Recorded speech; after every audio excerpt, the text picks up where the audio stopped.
Hello? Huh? Hello? Hello?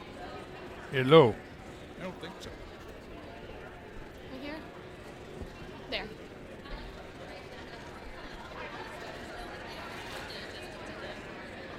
You want me to raise it up? Okay, now we'll test it.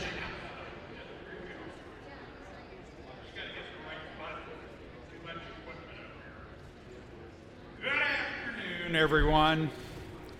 Welcome to the 20 and 21 Ncmc Foundation Scholarship Reception. If you're here for some other reason, you can enjoy the food, but we're going to give you a bill. My name is Alan Seidel. I'm the president of the North Central Missouri College Foundation. I welcome all of you here today, and I want to thank you for joining us, including those who may be joining us virtually today. The Ncmc Foundation is proud to host this annual event to honor and to recognize all Ncmc scholarship recipients. It's our opportunity to thank the donors and their friends for their support and to recognize the many accomplishments of our students, our faculty, and our staff. I would like to thank the Ncmc Foundation Board for their work and commitment to steward and grow our scholarship donations, and particularly for planning this event today. And thank you also to the Ncmc Board of Trustees for their continued support and dedication to the college. Now, this afternoon's program will feature 3 outstanding Ncmc Foundation scholarship recipients, 2 faculty members that with a little extra effort saw their students and their programs thrive this year. Now, before I turn the program over to our MC for this afternoon, Miss Tammy Weavers, I would like to welcome to the stage Sarah Beth Michael from Gallatin, Missouri. She is an Ncmc sophomore, a member of the Dance Wave team, and she's here to sing our national anthem. Sarah Beth? Try.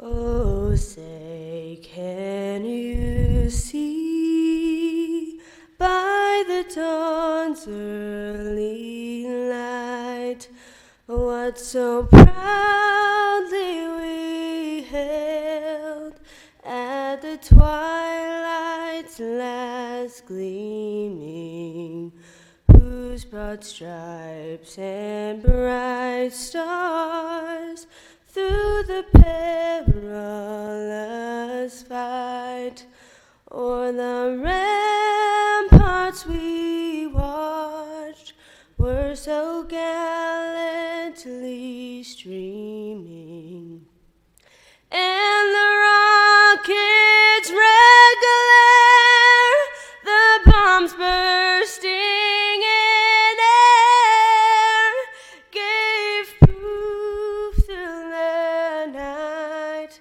that our flag was still there. Oh, say does that star-spangled banner yet wave o'er the land of the free and the home of the brave?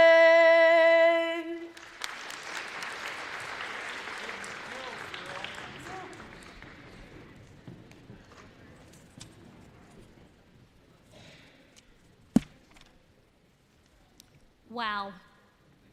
Thank you, Sarah Beth. Welcome to the annual North Central Missouri College Scholarship Reception. I would like to take a moment to congratulate the students who are scholarship recipients today. Would those students please stand?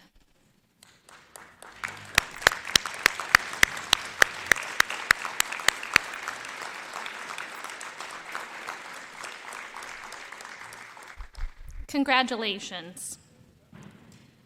To the faculty and staff, thank you for being here today and continuously supporting our students. Would our faculty and staff please stand?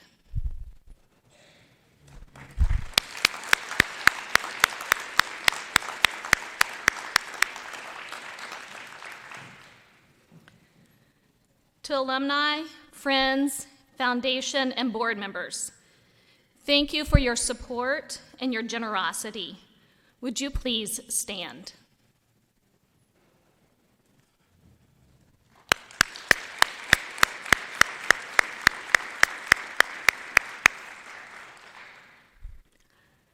And I would also like to thank Great Western Dining for their wonderful spread today. It was delicious, and I think that you all enjoyed it too.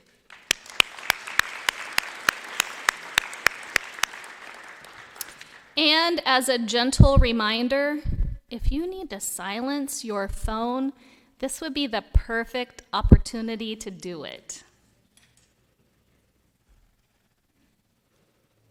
I just double-checked mine.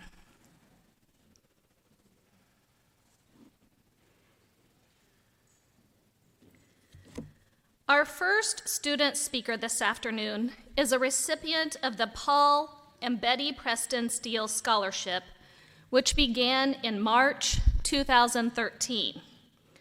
Both Paul and Betty have a passion for education. They each served many years on the Chillicothe R2 Board of Education, and that was the prelude to the service in higher education governance. Paul was appointed to the Board of Curators at the University of Missouri from 1997 to 2003. He was also the president of this board in 2001. Betty was appointed to the Missouri State Board of Education in 1993 and served for 9 years. During that time, she was president of the state board 2 terms and also served on the National Association of State Boards of Education and was the president of that organization for 1 year. Paul and Betty are living examples of the role higher education plays in achieving lifetime success. Paul received a Bachelor of Science degree in Business and Public Administration from the University of Missouri, Columbia. Betty attended Trenton Junior College, now Ncmc, before transferring to the University of Missouri. Betty, who received an honorary doctorate in education pedagogy from Northwest Missouri State University, taught piano at Missouri Western State University for 10 years, and was senior vice president at Citizens Bank and Trust. In addition to higher education, agriculture is important to the Steele family. Paul and Betty grew up on family farms. Paul was the 5th generation of his family to farm their land. In 1965, he began his farm operation, which consisted of livestock and grain production. Betty grew up on a family farm northeast of Trenton. Thank you, Paul and Betty, for not only your dedication to Ncmc, but also to higher education. Please help me welcome Calvin Basham from Calgill, Missouri, to the stage, recipient of the Paul and Betty Preston Steele Scholarship.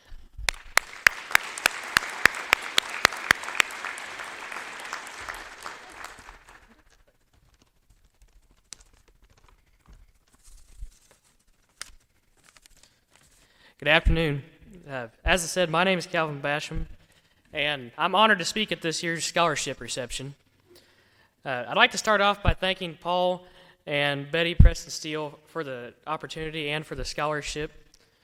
I'd also like to thank each generous individual here today that offered a scholarship to the students over the past 2 years. These scholarships have helped to open many doors and to set each and every one of us on the pathway for success. As I speak here this afternoon, my time at Trenton is quickly coming to an end. It's been a wild 2 years full of new friends, opportunities, and experiences.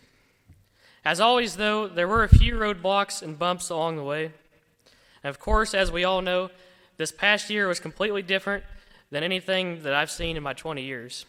Between COVID restrictions and school shutdowns, the world seemed as volatile as the weather can be in this state sometimes. Still, through all of this, I was reminded to hold true in my faith and remain focused on the goals I had when I first started way back in the fall of 2019. Now, those goals included finishing with an associate's degree from Ncmc and getting accepted at Northwest Missouri State University after that. My goals also included learning as much as I could about the subjects that I found most interesting, most of them being plant and soil science related. I placed these goals around a strong work ethic and a commitment to finishing what I started. But the thing that inspired me more than anything, though, was knowing each day I was one step closer to achieving those goals. Each day here has been a chance to learn something new, not only going to class, but working at Barton Farm Campus, becoming a state and national professional agricultural student officer, working on a dairy for a short time, meeting new people through the Ag Club and the Baptist Student Union, learning about their culture, and finding out that we have a lot in common. And I had no idea I would experience all of this in college. Now back to the fall of 2019, I think about pulling up outside the Ketcham Community Center here on my very first day, not knowing what to expect and hoping that Trenton would have something different than what I had been used to in high school. And while all my experiences have been exactly that, nothing was more fun and educational than my first job here.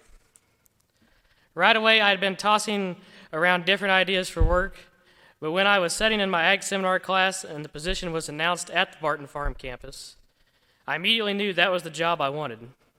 I quickly filled out the application and turned it in almost as soon as I had finished it. After that, I interviewed with Rustin Jumps, who I barely knew, and hoped I had left a decent impression. Pretty soon afterwards, though, on the drive home, I got a call from him asking if I wanted the job. And of course, I said yes, and started as soon as the weekend was over. Now, I didn't know how much I would eventually learn while working at Barton, not only in class, but also everything Mr. Jumps or Mr. Green would have me do throughout a day. I ran new equipment, did new chores that I had never done, and met lots of new people from all over. It was always nice to have a tour come through and get a chance to show off what we were doing out there at the farm. The best reward, though, was seeing some students that me and my coworker gave a tour to showing up this following year.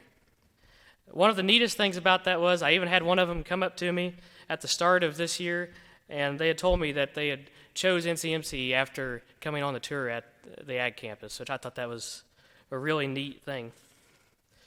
But through all these experiences, I've learned many things, many that will help me in life, new knowledge about agriculture, and being able to stand up in front of others and speak, to remember the importance of positivity, to remember the importance of friends, and especially family, to remember not to be afraid of changes, and of course, one I always joke about, no matter how late I stayed up working on homework, one Casey's was always open in town. That was one of the most important things I learned.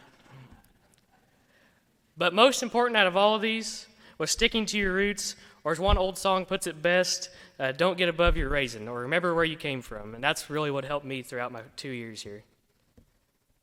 I've tried to be genuine, diligent in my work, and a role model for this school. I know many of the other students sitting here this afternoon who received scholarships have done the same in their time here. I also know, like so many others before me, that I will miss this school as I look back on all the great memories and friends that I've made. Once again, I'd like to say thank you for these great scholarships, but also a big thanks to the teachers, friends, and family that were always by my side during these wild 2 years at Ncmc. Thank you.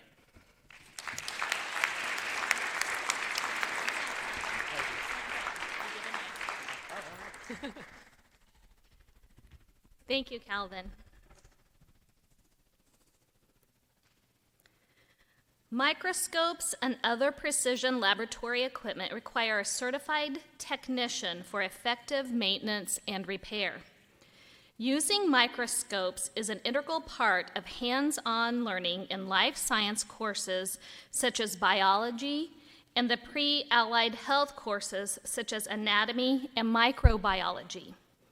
Microscopes in the science department had not been serviced for over 15 years. With that many years of student use, the number of functioning microscopes was lower each semester. This resulted in too many students per microscope. It is hard to learn and be engaged when you spend most of the time waiting for an opportunity to use the microscope. Additionally, there was not a budget line to support the needed maintenance and repair required for microscopes, scales, and other delicate lab equipment. Searching for a way to help students have the tools that they need to be successful, Dr. Susan Steele submitted a Bill Osmus Faculty Staff Mini Grant to the Ncmc Foundation. With the help of the foundation and funds donated in honor of Bill Osmus, Dr. Steele's grant was fully funded. To share more on what this award has done for the Life Science Department, I introduce to you Dr. Susan Steele.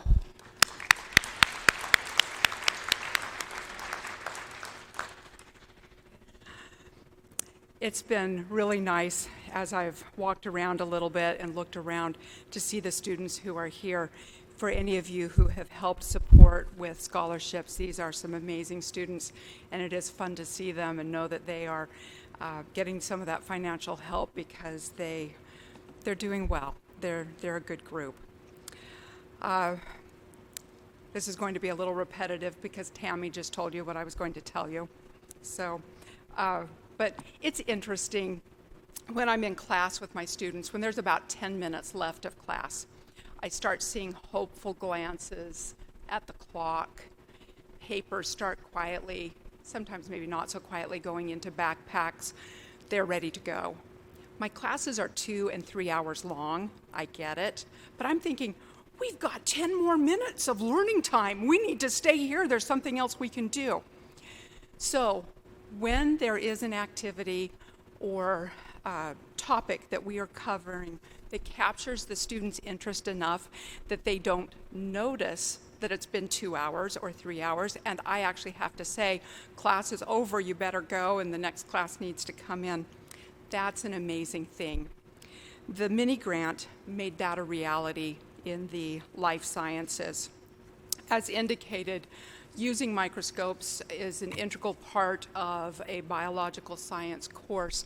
You can't see what we're learning without a microscope for a lot of the topics that we cover. This is not going to work well, but this would be the perfect place to put a microscope-themed joke in. But it's such a small joke, you might miss it. So I'll go on. It is really funny. So microscopes are very expensive, and to replace microscopes obviously then takes a lot of money. And they are precision instruments, and even though we work at being careful with them, problems do arise with them. I started working here full-time in 2004, and at no point that I know of immediately prior to that, nor during those years, did we ever have a certified technician come to help maintain and repair our microscopes. We were down to very few working microscopes. What this meant was that we would have 4 or more students working together using one microscope.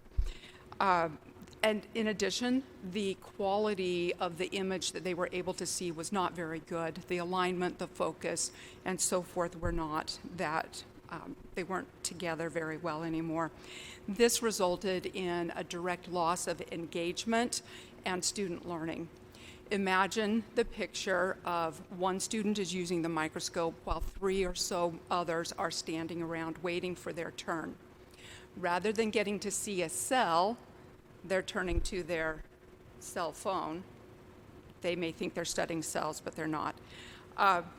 And so students really need the opportunity to learn how to use a microscope to see cells, to see what it is we're studying. Under those circumstances, no student had that opportunity, and so limiting was limited. In the fall of 2019, I did apply for and receive the mini grant that paid for a certified technician to come. He came here and worked on the microscopes, repairing some and maintaining and aligning others. Now we have enough functioning microscopes to have 1 to 2 students per microscope, depending on the number of students in the class. This made a huge difference in engagement and involvement and learning for students. They had the time to practice using the microscope enough that they were able to really look at the cells, look at other specimens that we're using. Instead of looking at the clock and putting papers in their backpack, this is the kind of experience where I would have to say, oh, time's up, and that students would say, wow, that 3 hours went fast. They don't say that very often, but every once in a while. Clearly, the grant has improved student engagement and learning. I might add another joke here, just in case you missed the previous one, but it may be hard to focus on it. So, I laugh a lot, and no one knows why. So, another thing that definitely a great benefit for student engagement and learning, we got an unexpected extra benefit from this mini grant. A year after receiving it, fall of 2020, we came back to on-ground classes with social distancing. Picture 4 students using the same microscope in social distancing parameters. It just would not have worked. We would have had to completely eliminate any labs using microscopes. But because we could spread students out more and use as much as possible 1 student per microscope, we were able to keep social distancing precautions while doing the microscope labs and having that learning experience. Through this award, student engagement has been improved, learning has improved. Thank you to the Ncmc Foundation and all of those who support this process and support our students. Thank you.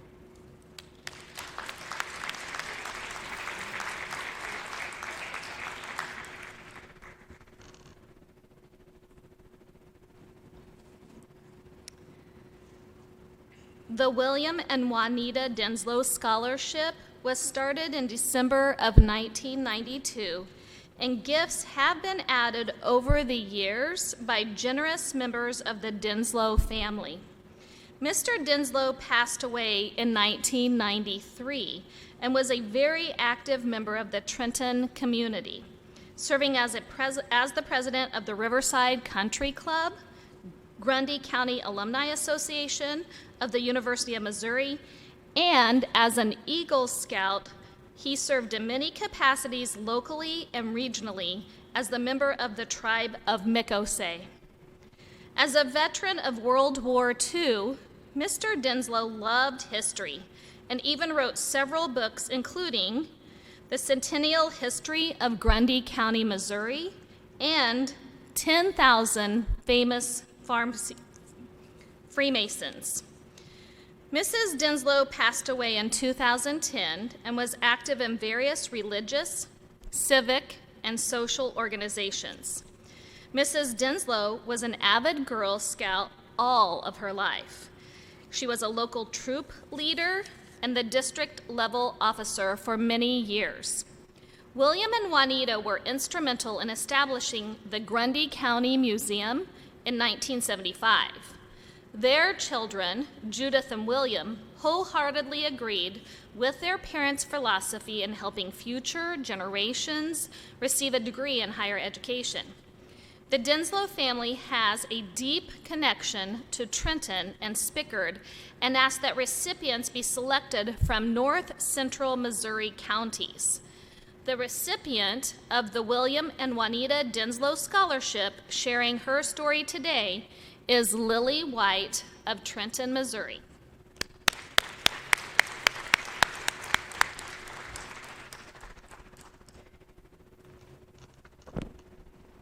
Good afternoon. I'm Lily White, and I'm a freshman here at Ncmc.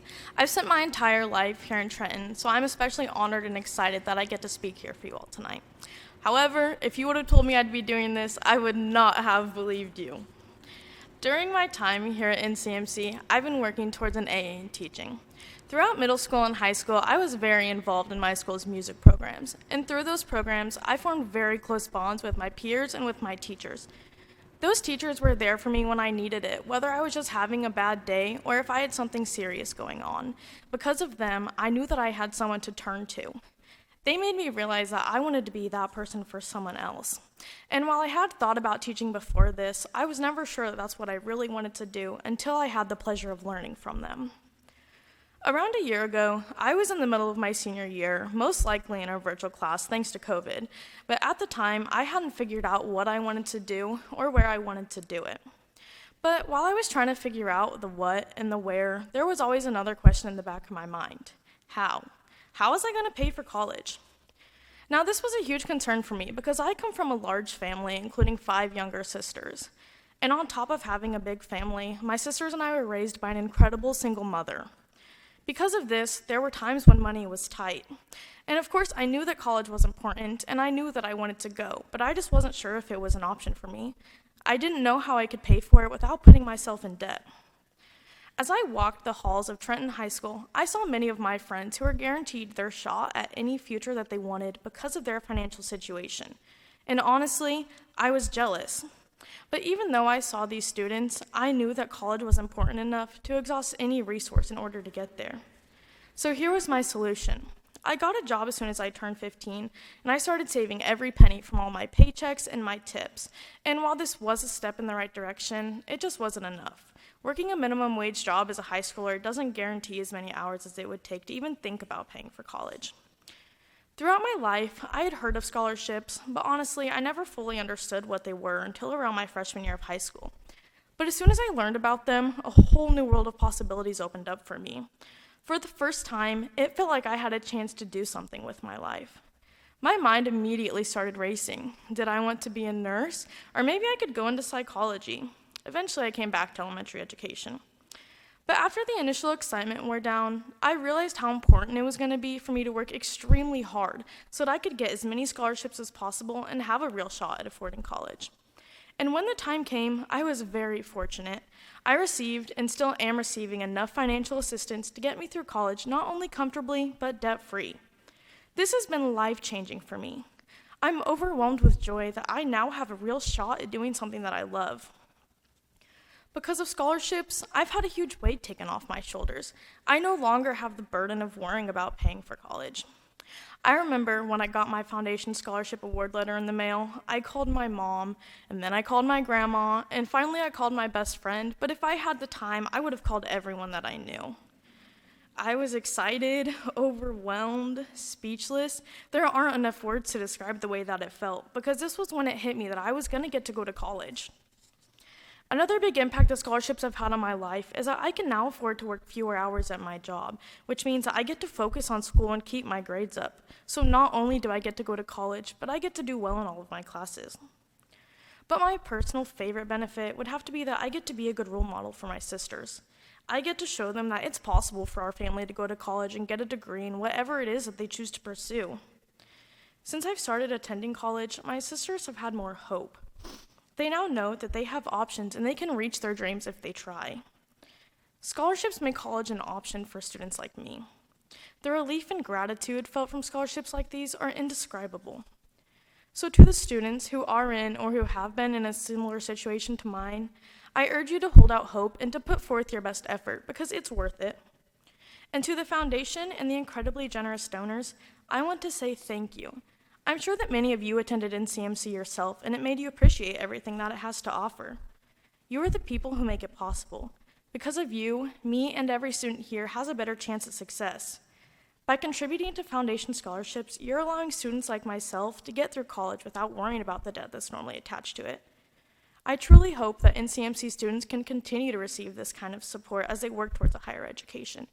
And I hope that one day I'm able to contribute myself so that I can make an impact for someone like you have for me. Your generosity is inspiring. Thank you.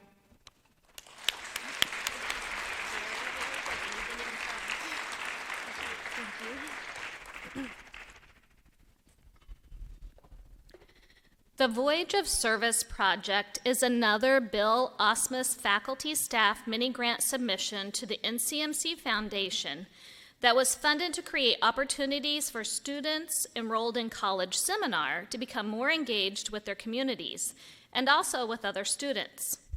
College Seminar is a required class for incoming AA students at Ncmc and helps students form relationships while in college, and statistically has been shown to help with student persistence to graduation. Service learning projects have demonstrated effectiveness in increasing student motivation and boosting retention. Students would learn through hands-on experience how important it is to give back to the community. Ncmc will be represented by our students in a positive way and will show potential students what they could expect to do as an Ncmc student. Unfortunately, not all of the planned activities were able to take place during this past year, but survey data was still collected by College Seminar instructors to help students develop success plans. College Seminar instructor Dr. Lindsay Orem will share how the Bill Osmus grant made a difference to students through their Voyage of Service.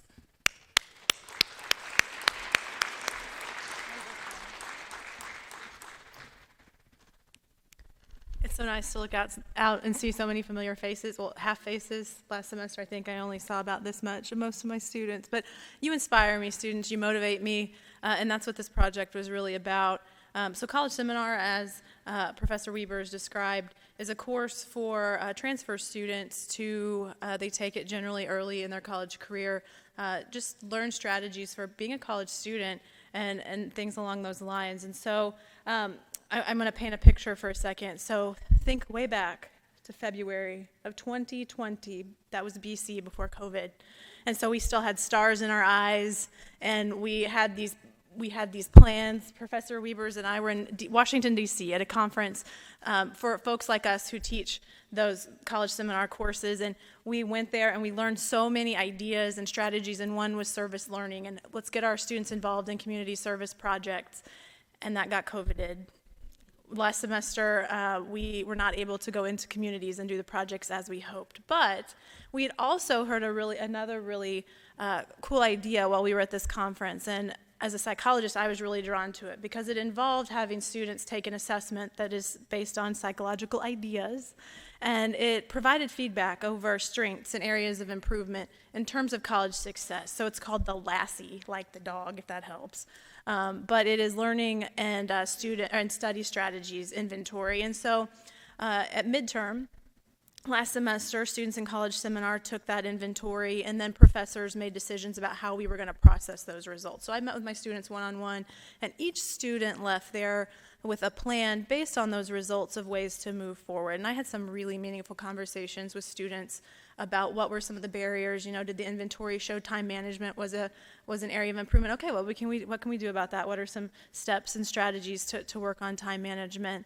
And so that's so instead of Voyage of Service, maybe it became the Voyage of Self-Discovery for first-year students. And, I think that's pretty awesome, too. So I love it when an idea that was hatched in Washington, D.C. before COVID could become a reality.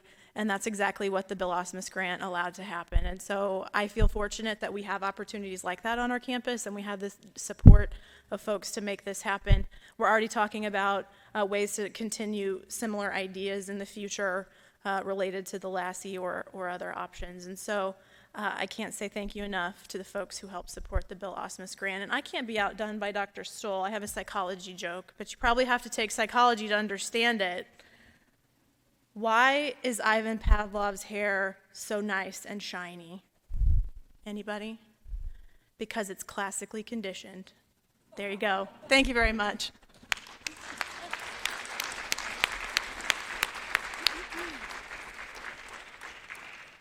Thank you, Dr. Orem. Lloyd and Margaret Ketcham were visionaries that could see the importance of investing in higher education, which included their alma maters, Ncmc, once known as Trenton Junior College, University of Missouri-Columbia, and Lindenwood College in St. Charles. The Ketchum's many generous gifts to Ncmc included the creation of the Lloyd and Margaret Ketcham Scholarship to be awarded to second-year students. In addition, without the support of the Ketchums, we would not have this lovely facility that we are in today. Lloyd lived to be 97 years old, and Margaret, 90 years old. They both worked hard and valued their educations. They owned and operated Lloyd Ketcham Oldsmobile from 1950 to 1993. Both were very active and volunteered in many organizations in and around Kansas City. Annually, the Ketcham Scholarship Fund assists more than 15 second-year students with a $1,000 award. Our last student recipient for this afternoon shares a story of taking a different path to his journey to Ncmc. So please help me in welcoming to the stage Jon Stewart from Brookfield, Missouri, recipient of the Lloyd and Margaret Ketcham Scholarship. You got it, Jon, you got it. Good afternoon. First off, I would like to thank everyone who sacrificed their time and effort to put this event together. I would also like to give a special thanks to my advisor, Takara Williams, for believing in me and suggesting me for this amazing opportunity to share my experience, strength, and hope with you guys here today. So let me get to it. My name is Jon Stewart, and I am from Brookfield, Missouri. I'm what you would refer to as a non-traditional student because it took me a few years longer to get here than most. Let me tell you a little bit about what held me up. I had a childhood that was good. My grandparents adopted me when I was 7 years old because my mother had mental issues and was unable to take care of me, and my father was never in the picture. I was loved greatly by my grandmother, who I called Mama. When I was 15, things changed for me, and I began not to care anymore. I started running the streets. I started experimenting with drugs, and I was hooked. I was a freshman in high school when I had my first kid. The next year, I dropped out of high school and was full-time in the street life and the drug world. By the time I was 23 years old, I had 4 kids, and I was using and selling drugs all day, every day. My second oldest son was born with heart defects and has had 3 open heart surgeries, and that still wasn't enough for me to stop using. Late in the year of 1999, I was getting ready to come home from the hospital in St. Louis with my son and his mom when I received a phone call that my house had been raided and the police were searching for me. I was ultimately arrested for attempting to manufacture methamphetamines and possession of explosive weapons. I was incarcerated for 120 days, which included treatment for my substance abuse issues. I was given a chance, 5 years probation, but if I messed up, I could go to prison for up to 14 years. When I got out, I was good and managed to get full custody of my kids. I even got off of probation a year early. I always wanted to be a good dad because I never really had one. But once the probation was over and I didn't have anyone to manage in my life, I fell right back into drug use and selling drugs for the next 11 years. The disease of addiction is so powerful, it will make you do things that you don't want to do, and it completely controlled my life. But in 2015, God intervened, and I got arrested for possession of a controlled substance. I got sentenced to another 120-day incarceration and was given yet another chance with probation. During this incarceration, I actually ended up spending time in the same facility with my oldest son. This is where the moment I received my gift of desperation that gave me the desire to do something different with my life. I've been to prison twice, treatment 4 times, countless county jail trips, but this was my bottom. I was beaten and broken, and I was done. Today I have over 5 years clean. I graduated from the drug court program and got off probation 3.5 years early. I found a 12-step program that has totally changed my life and has given me the freedom to live without drugs. I still actively participate in that program today. I've learned spiritual principles such as hope, integrity, commitment, compassion, love, and many more that have helped me succeed in my life and in my academics here at the Ncmc. When it comes to fear, there are often two options. The first one I always used to do was forget everything and run. And then the second one is what I do today, and that is face everything and recover. Today, I replace my fear with faith and trust in my higher power to guide me. I've been led here to Ncmc, where I will be graduating with my AA transfer degree in May and moving on to Missouri Western State University in St. Joe, where I will pursue degrees in social work and criminal justice. As a social worker, I hope to help others to recover and to lead successful lives. I've never graduated nothing but drug court, so this is a huge step for me. I am the proud recipient of the Ketcham Scholarship, and I'm very grateful to those who had so much confidence in me that they were willing to invest in my future. When I found out I was receiving a scholarship, I felt overwhelmed with joy. The scholarship helped me decrease my financial burden of attending college. I am also so thankful for the acceptance and non-judgmental compassion that the staff and faculty has shown me. As a non-traditional student and addict, it's easy to think I don't belong here, but everyone at Ncmc has shown me just the opposite.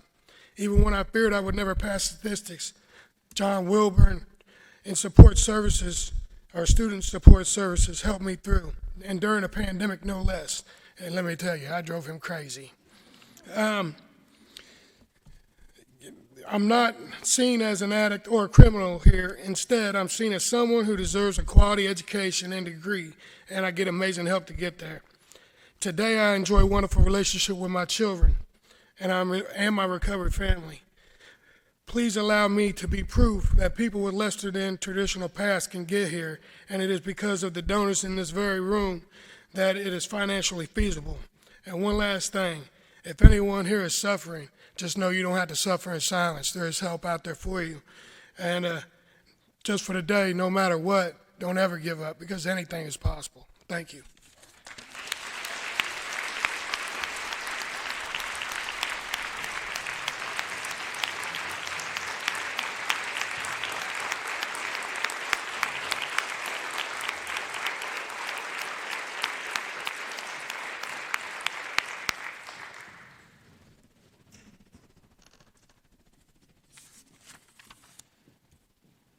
Wow. That's the second wow of the day. So today we heard 5 different stories. We heard stories from students and faculty, and I think it's easy to say that these stories were all about making a difference. And I think often we believe that to make a difference, it has to be something big. But I want to tell you, that's not where making a difference comes from. When we want to make a difference, it's the daily decisions that change everything. So for the students, let me tell you what the difference is.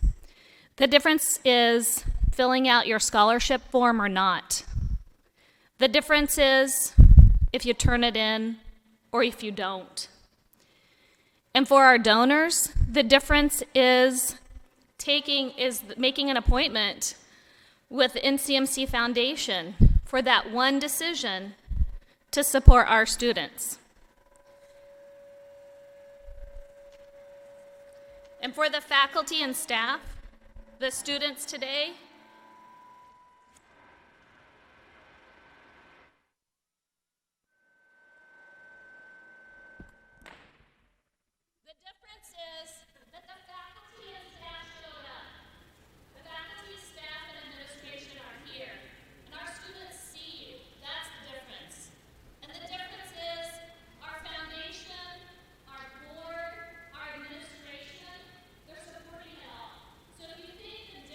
something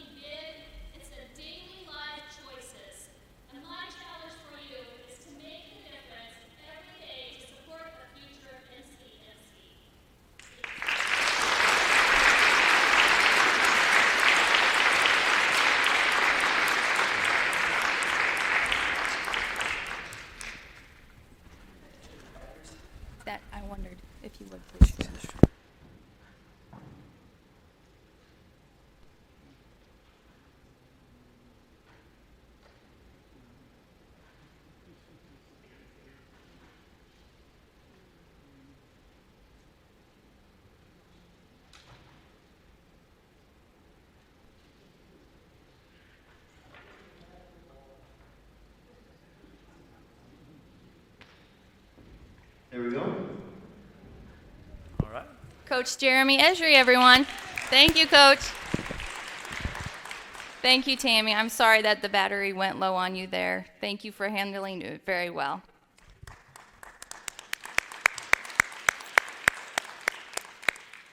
My name is Alicia Endicott, and I am very proud to be able to work with the North Central Missouri College Foundation and Alumni Association. I'm the Director of Development here at North Central Missouri College, and I'm so very happy to see all of you here today. Thank you. Thank you. Wonderful. I'm so very proud of them.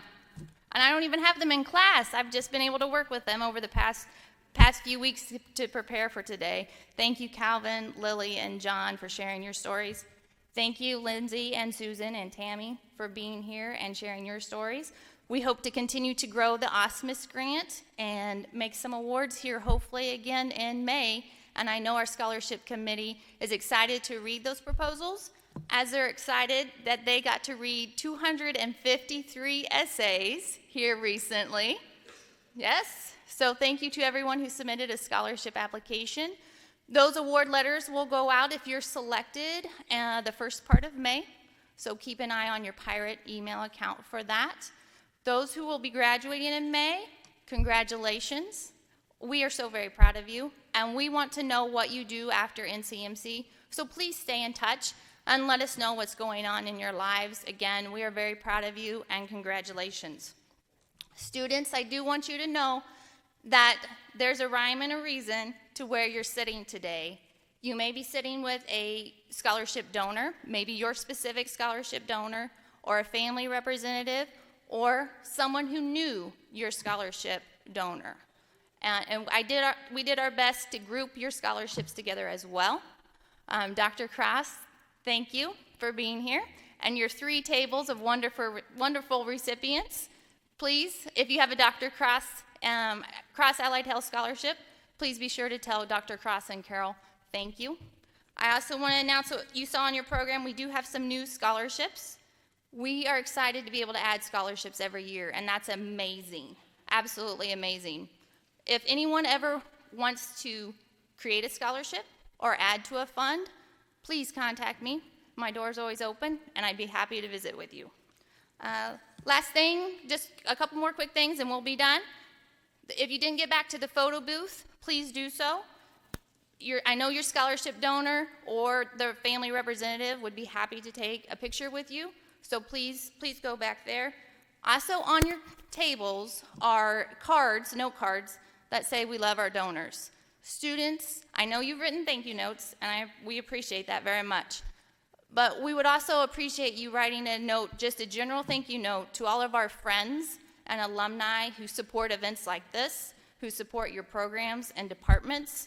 So please take a few moments to write a thank you for me. Just leave them on the table, and we'll collect them when we're finished here. All right. Well, again, congratulations. Thank you, everyone, for being here. There may be some food left, so please help yourself. And congratulations, and thank you, everyone. Have a wonderful afternoon.